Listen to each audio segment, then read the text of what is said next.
Okay, hammers to the tray. We're going to cut off the nibs, shape the tails, even out the weight, and reassemble. The spacing, fine spacing has to be done anyway. If there's going to be a touch-up of travel and squaring to vertical, it might as well be done when things are reassembled. So off they come.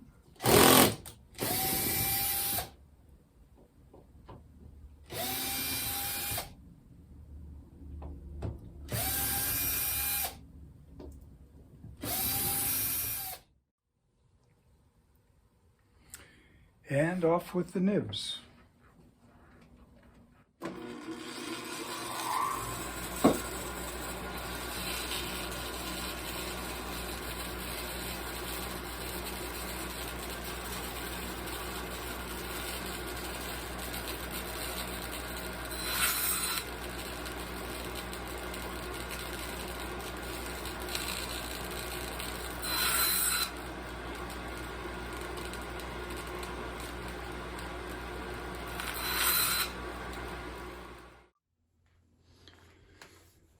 Okay, so now I'm going to shape the tails. Let's see if I can show you this. The nib is reduced. The scallop that I've taken out is actually parallel or perpendicular to the shank. And so I am now going to shape the tail perpendicular to the shank. And one of the beauties of this system is when I finish up down here, the 120 sandpaper cuts very fine rough on the tail that doesn't chew up back checks but gives good checking. And meanwhile, as I go from hammer to hammer, I place it on a scale, and sometimes in the moldings there's a sudden change. I try and even that out, and in particular between the top base and the first tenor.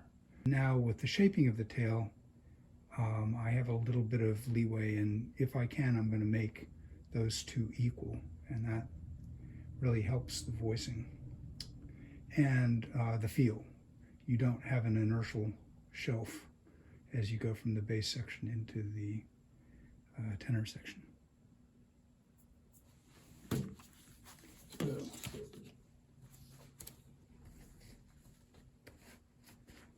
mask, glasses, ear protection.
So, a detail.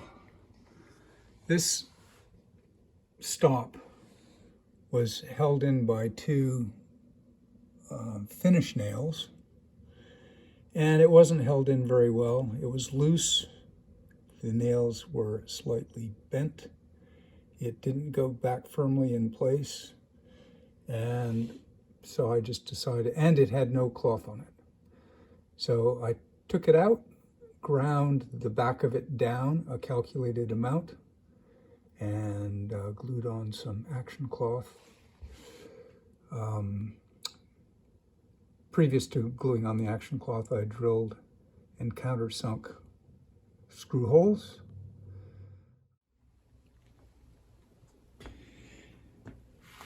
Now, I don't know why people put up with it, but this key frame, as others I have known,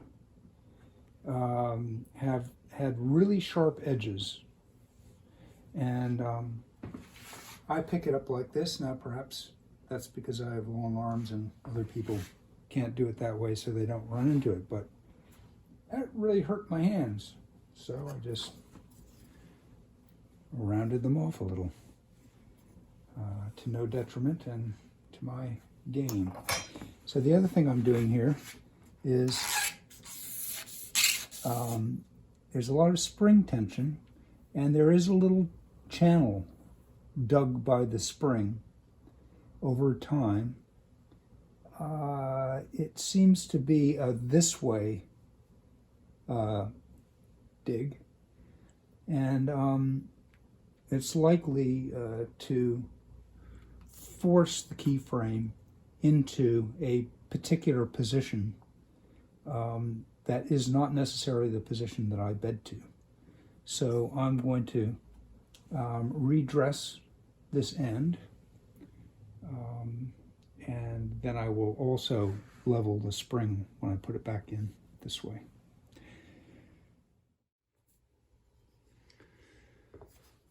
So I confess I have resorted to a sandpaper file.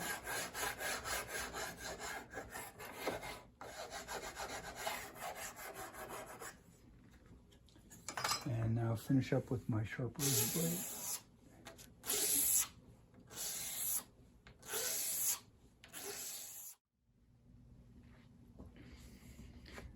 I did have to take the stop rail out and grind more off it.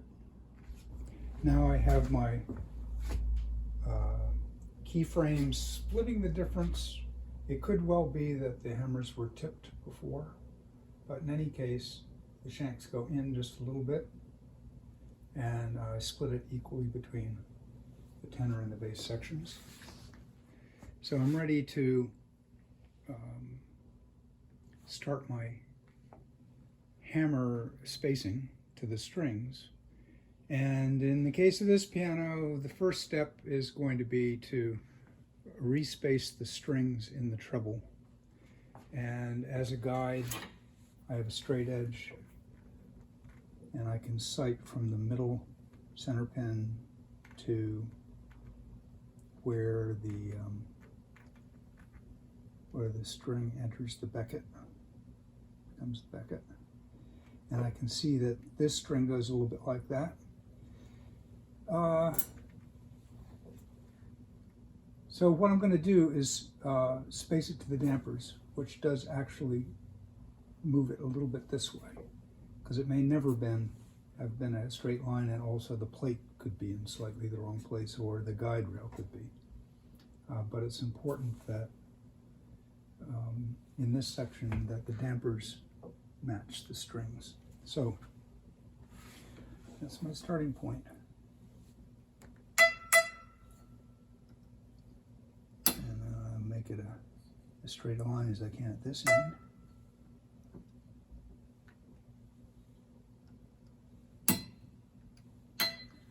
To make it as stable as possible.